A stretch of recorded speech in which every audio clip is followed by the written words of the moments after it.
Vlogmas edition, Advent edition. I haven't named it yet. I should probably have done that before recording. I thought I won't do any Vlogmas this year, but alas, I can't help myself. I have to do something. So I thought, how about a vintage 1940s Christmas jumper? I spontaneously decided to do this.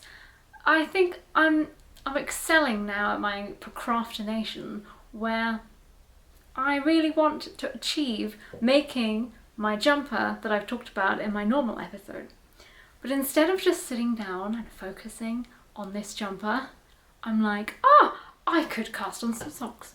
No, I think I will cast on a different jumper on my knitting machine. So that is what I did, or that is what I'm doing, I should say.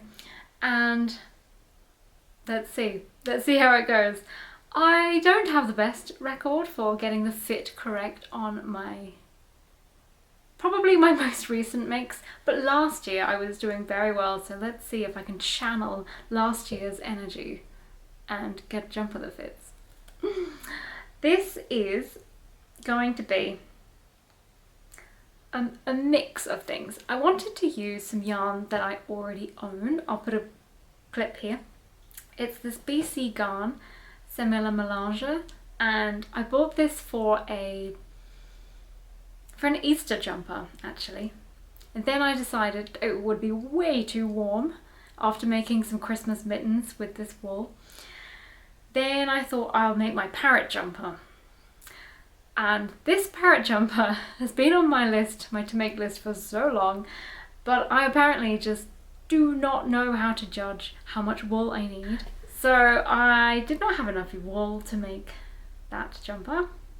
So we're doing short sleeved and hoping that there will be enough wool for this short sleeved 1940s jumper.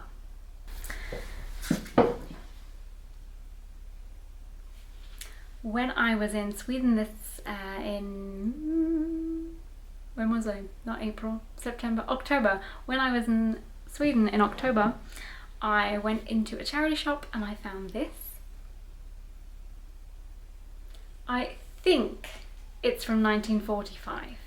I don't know for sure because there's not a date written in it, but I know my husband just came back and completely distracted me. So what I was saying was, I got this in Stockholm and there's an adorable chart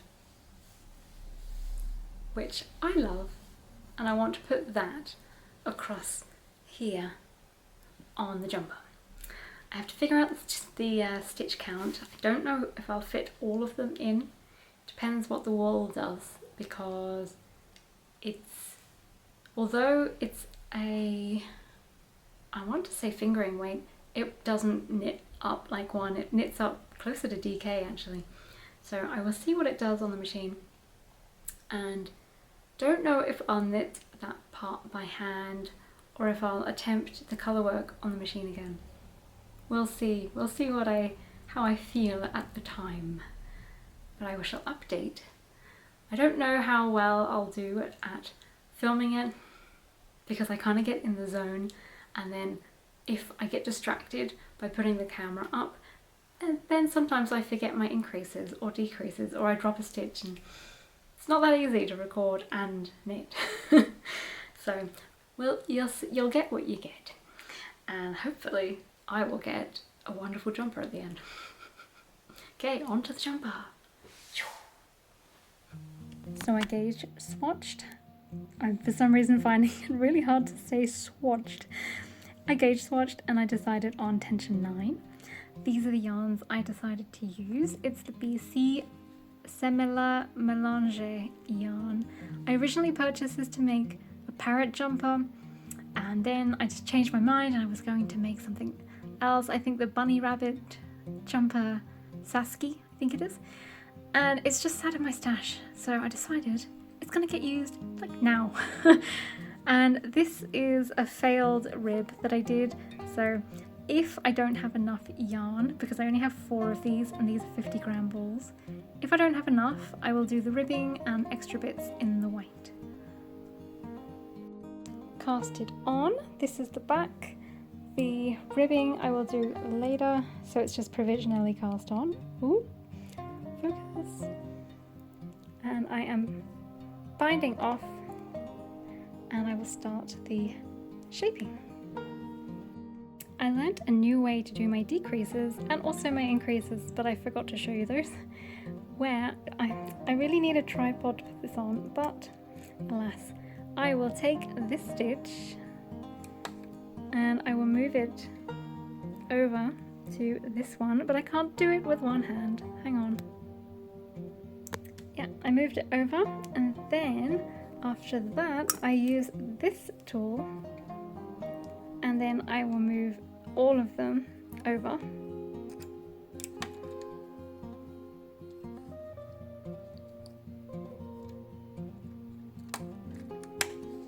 It's really hard to do it with one hand. Ta-da! One day I will invest in something that allows a camera to sit above the machine, but for now you just get this really weird dodgy filming instead. But hey ho. So I learned how to do this, and that's very exciting, and I will do it on the other side. I just learned that I can use this tool instead of individually moving this one over one and then these two over. I could just use this the whole time and just move it like this. Yes, it's taken me this many projects to realize that I could do that, and it's so much easier. Oh well. See what I mean? I moved it over, so there are now 2 on this one. Okay, I haven't been filming the process at all because I have not got the tripod or the camera out, and it has been so dark, but the sun is out, so I thought I'd do a little update. Excuse all the mess, I am the messiest crafter. I have the back piece, except the ribbing. This is the front piece. I am attempting the colour work again on the machine, not sure if it's a good idea or not. I already dropped a stitch somewhere here. I am dreading if that happens higher up, but let's not worry about that. I will update you as we go. I am so sweaty right now. I am so nervous. I have no idea what it looks like.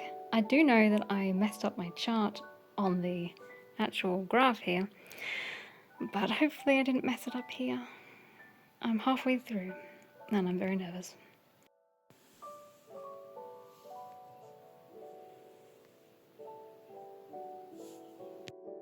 So I think I made a bit of a mistake, and instead of doing like a few more rows, I just went straight into it after doing this, and it looks a bit weird. But the problem is I calculated it so it would all fit in the right stitch, row gauge, row count, and now it's off.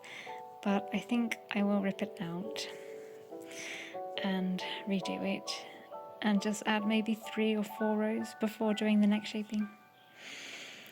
It's going to take about 4 seconds to make 4 rows, but it's going to take about 2 hours to undo and redo all of that and rehang it on the machine.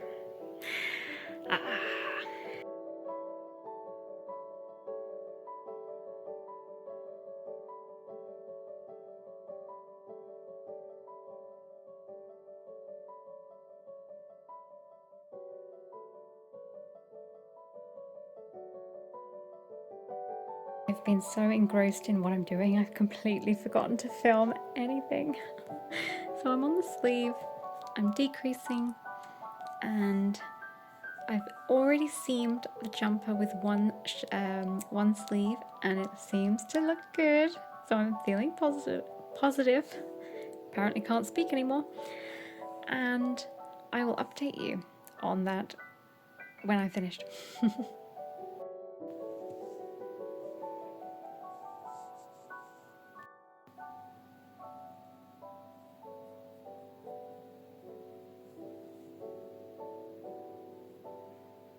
So we have a problem. Although, look at this, it looks glorious. It doesn't fit. And I'm super confused. I have got this one and this one, which are my best fitting. And I'm going to show you why I'm so confused.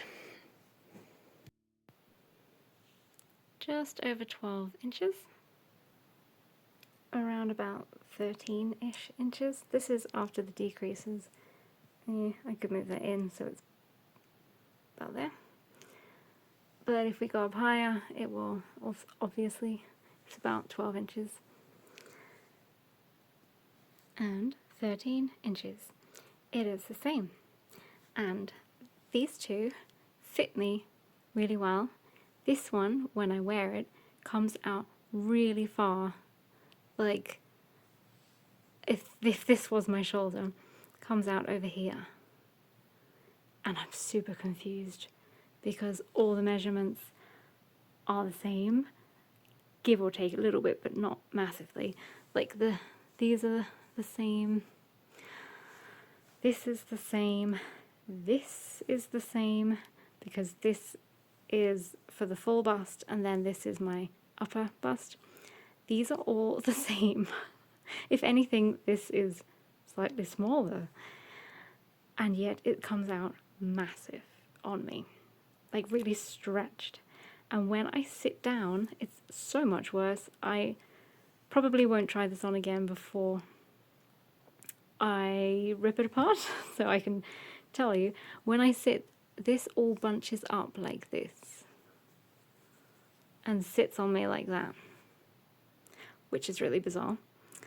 And the arm's eye measurements are also, this is really hard to do when I'm on the phone, but like holding the phone with one hand, but these are slightly different. Hang on.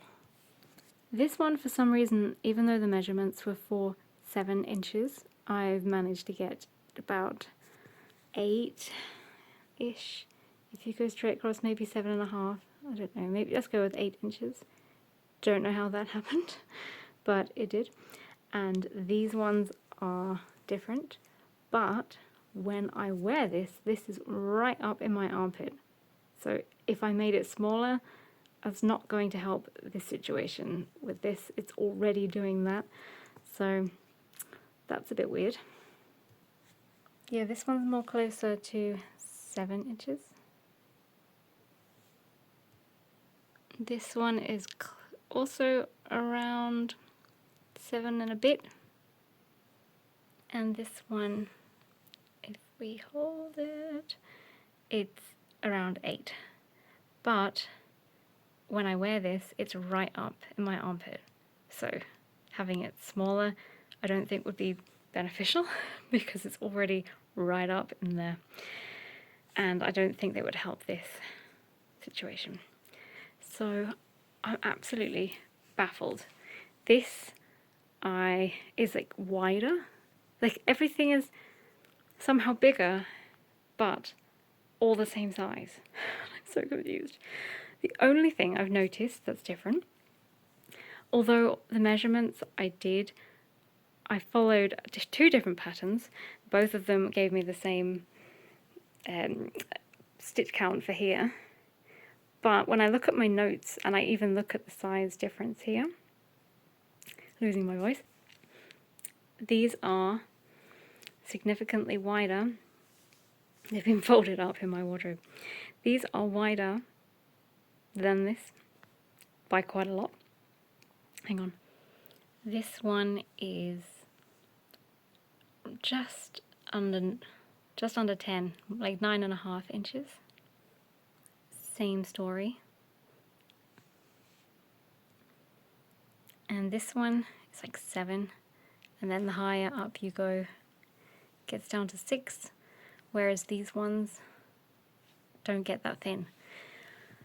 So my only, please go and focus, my only thought, and I swear it's the only thought, if I perhaps make these bigger here, then it won't pull that out when I wear it. but I don't know how that's going to help all the extra, like it's extra fabric, but it isn't, because it's the correct length and the correct width for, I've forgotten, I think I did 32-inch bust. It is correct, it's the same as these ones, and they all fit perfectly fine. So this is the only thing that's a significant difference. So I'm going to rip out the sleeves, and I'm going to make this at least 2 inches wider and see if that changes anything. Because it's strange that the back of the jumper fits really well. Like this sits exactly where it's supposed to on my body. Like that is where that part of my body is, but this side all goes wrong and all this sticks out on each side. So yeah, let's see. I'm pretty sure it's only when I do a really neat seaming job that's when it all goes wrong. It's just so neat and tidy. Now I have to rip it all out.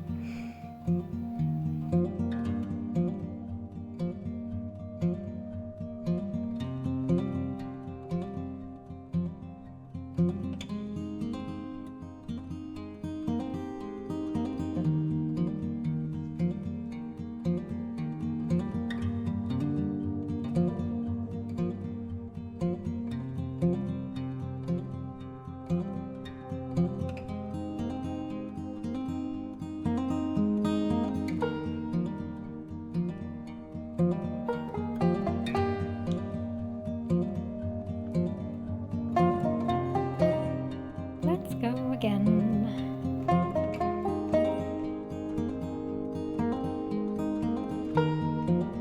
Hello! It is done! I'm trying desperately to fit in the shot, but I've just got to come to terms with the fact that I'm a very messy person and I have piles of stuff, and it's not possible to hide it all when I'm trying to show you a whole outfit. So just ignore the piles of all the stuff. This is it. I'm still not in shot. Hang on.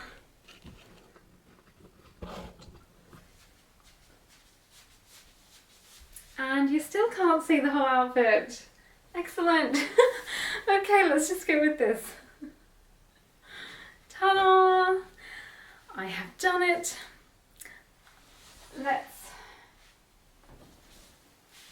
If you're wondering which plant is always the plant that I'm always walking into, it's... Can you even see it in this? It's this one.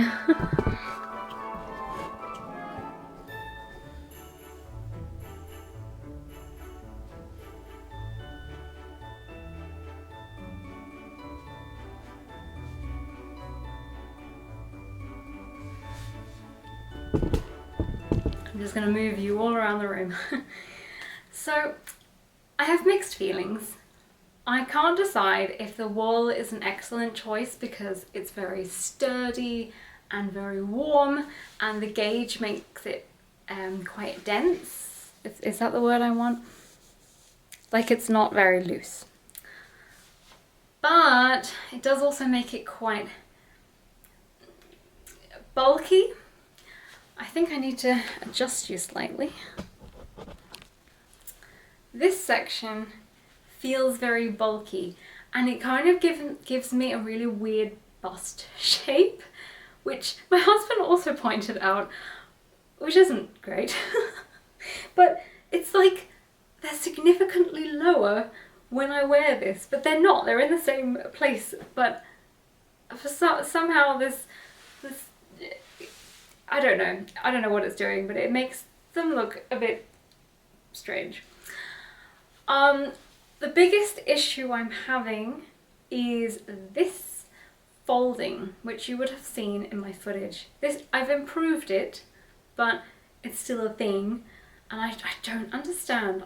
It could just simply be that I changed the wool, or the tension changes because of A, being a different wool, B, being that it it went from one to, no, I didn't change the tension. I don't know what it is, but basically it just sort of folds and does strange things like this. But I discovered that the issue that I have with my husband's jumpers is the same issue that I have with mine, which is kind of interesting. The measurements that you have in a in a vintage pattern, in any pattern that I have used, the measurement that goes from here to here is always too small for me and for him. So I had to add an extra 2 inches or 5 centimeters to the pattern. And then I realized when I was desperately looking for my terrible notes that I had made for my bow jumper and my chevron and my Star Serenade from last year, discovered that I had had the same issue with the sleeves and had to make the sleeves larger. You would think that having knitted several vintage tops and having the same problem and recording it and putting it on YouTube, you'd think I'd have a memory of this. But apparently I just finished the project and then all information is wiped from my brain and I start afresh from the beginning on the next project. So that's slightly concerning, but alas, maybe I'll remember now that I can't follow a sleeve pattern because it will not fit. So I originally made this, as you will have seen. I didn't take a lot of footage when it was on, and every time I wanted to, there was some very loud noises, so I couldn't talk. So I would try and explain briefly that the sleeves were 2 inches narrower, so it ended more like here. But because there wasn't enough fabric to cover this section of my body and move, this section stretched out, so where this line goes was over here. So it made the fit very strange. And when I took off one of the sleeves, I realized this is the correct width. All the measurements on all the other jumpers and the measurements on my body, this is correct. So when I took the sleeve off and saw that it was sitting in the correct place, I realized the sleeves are the problem. They need to be changed. So the pattern, you use your gauge and you use your measurements, and that's how you make the pieces. But it's more of a modern design for positive ease. So I had to obviously cut the positive ease to make it a 0 ease garment, but then add extra stitches for my particularly wide deltoids apparently. And then I wanted it to be a 1940s jumper, so I had to have poofy sleeves. But the pattern was not designed for poofy sleeves, it was designed for an oversized regular crew neck jumper. So I did a little finagling and tried to adjust the stitch count so that it would be wide enough that I could then knit 2 together all along the last row. And I did that by hand. I took it off the machine, knitted 2 together, and then bound off 2 at the same time, and that made the poofy sleeve. But I think because this is such a structured garment, like the wool is very, what's the word I want? Structured is all I can manage. It's not like a drapey, cutesy fit. It's very, I am a poof shoulder and I will stay firmly where you put me. So I can't decide if I love it or if it's too firm. Yeah, we'll see how it goes. I think I'm used to thinner wool. Although this is supposed to be like a fingering sport weight, it knits up a lot thicker. So it feels like a bulkier jumper, and it's definitely a lot warmer. It's actually 2 degrees outside, but there's so much glorious sunshine today that it is 23.6 degrees in this room, I really don't think I need a wool jumper right now that's this toasty warm, but alas, I'll wear it for you. And yeah, we don't have heating on either. That's how powerful the sunshine is. What else can I say? Obviously, you can see I couldn't fit all of them in. I had to get the stitch count correct for this width, and I couldn't fit the other two little gnomes, elves, on the side, so cut them down. This one was 6. Why didn't I prepare this? If I'm wrong, I'll write it here, but I'm pretty sure this is 6 stitches in 1 inch, 2.5 centimeters. So I couldn't fit enough stitches in to fit the other ones in. I did have some mishaps. The colour work function on my machine is really fun, but it doesn't always catch the yarn.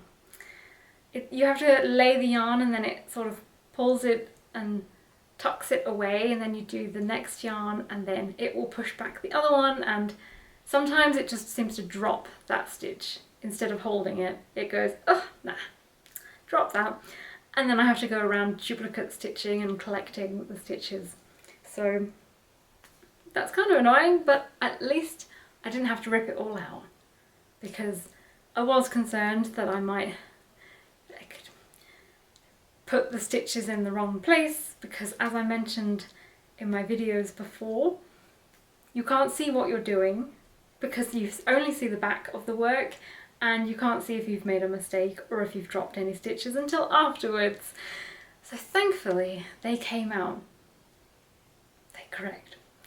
I did do a mistake where I miscalculated this distance, and I had to knit, I think it was 50 rows, and then you put the stitches on hold for the neck, and I just did that without thinking, and so this colourwork band got sucked up into the neck band. So I did end up having to rip out the neck band and rip out the shoulders, and then put it back on the machine, add about 4 rows of green, and then redo the sleeves, not sleeves, redo the shoulders and the neckline. So that wasn't fun, but it didn't take too long, just maybe an extra couple of hours, maybe. Machine knitting on a vintage machine is not super fast. I think a lot of people think that I just make this in a day, but it's more like 5 to 7 days, because you're still doing a lot of work, even though it's a lot faster than by hand. So yeah, it's about a week's worth of work. I hand knitted the ribbing, and obviously I hand seamed it all in. I say obviously, that's a lie. Recently I've been using my sewing machine to seam my knits, but this one I decided to do the good old crochet method, which was a lifesaver when it came to ripping out the sleeves, because all I had to do was pull and it undid all the crochet seaming, so I was able to undo that a lot faster. What else?